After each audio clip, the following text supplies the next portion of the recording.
в поездке. Пацаны, как дела? Пацаны, как дела? Так, Ксюша. Ксюша тут дрифтит со мной. Я не понимаю, где я еду. Это мое лицо, когда я съехала от школы. Пацаны играют, мы с Ксюшей бесимся.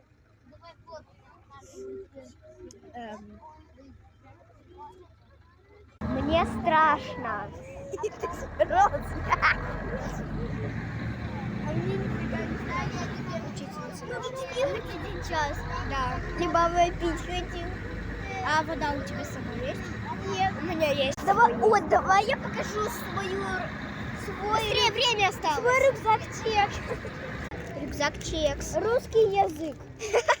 Без ручки. Дальше. Печенье, банан. Так, что у тебя в рюкзаке? У него там штаны, короче.